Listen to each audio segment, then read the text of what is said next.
Saudara-saudara yang dikasihi Tuhan, hari ini renungan yang saya mau sampaikan adalah bagaimana menjadi anak Tuhan yang cerdik. Perintah Tuhan Yesus di dalam Matius 10 ayat 16, Tuhan berkata, "Hendaklah kamu cerdik seperti ular dan tulus seperti merpati." Kenapa Tuhan menghendaki kita untuk menjadi anak Tuhan yang cerdik? Sebab pada waktu manusia pertama Adam dan Hawa, mereka begitu polos, mereka begitu suci, mereka begitu murni, dan datanglah si iblis dan dia memakai si ular. Kita tahu bahwa dikatakan dalam firman Tuhan bahwa ular itu begitu cerdik, begitu licik, dan dia begitu luar biasa, begitu sabar untuk menelan mangsanya. Firman Tuhan berkata di dalam Kejadian 3 ayat yang pertama dikatakan bahwa adapun ular ialah yang paling cerdik dari segala binatang di darat yang dijadikan oleh Tuhan Allah. Ular itu berkata kepada perempuan itu, "Tentulah Allah berfirman, semua pohon dalam taman ini jangan kamu makan buahnya, bukan?"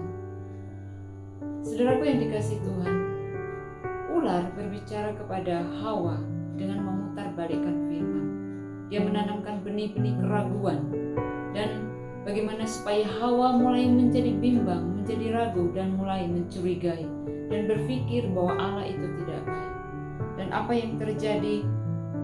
Hawa yang begitu polos, yang begitu murni, dengan mudah akhirnya tertelan oleh si ular, termakan oleh tipu daya daripada si ular. Saudaraku yang dikasihi Tuhan, apakah hari ini saudara sedang ada keraguan dengan kondisi-kondisi yang tidak menentu, tidak penuh dengan kepastian ini? Ada benih-benih keraguan, ada benih-benih kebimbangan, ada mulai kita memikirkan, apakah Tuhan itu baik? Apakah Tuhan mengasihiku? Apakah Tuhan itu sungguh-sungguh ada?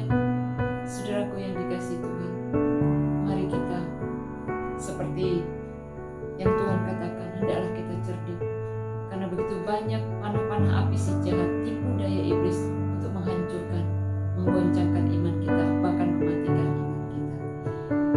Ayat yang terakhir yang saya baca adalah dalam Daniel 2 ayat 14. Lalu berkatalah Daniel dengan cerdik dan bijaksana kepada Aryok, pemimpin pengawal raja yang telah pergi untuk membunuh orang-orang bijaksana di Babel itu. Dikatakan Daniel dengan cerdik.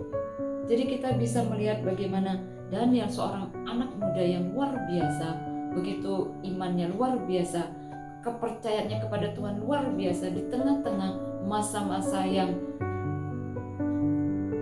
dia tinggal di negara yang justru dia dalam tawanan, tapi dia bisa melihat, dia tetap dengan imannya. Dia percaya bahwa Allah sangat mengasihi dia. Dan kita lihat dikatakan bahwa Daniel seorang anak Tuhan yang cerdik. Hari ini pesan Tuhan, jadilah kita anak Tuhan yang cerdik, supaya kita tidak mudah tertipu oleh tipu daya iblis. Tuhan Yesus memberkati.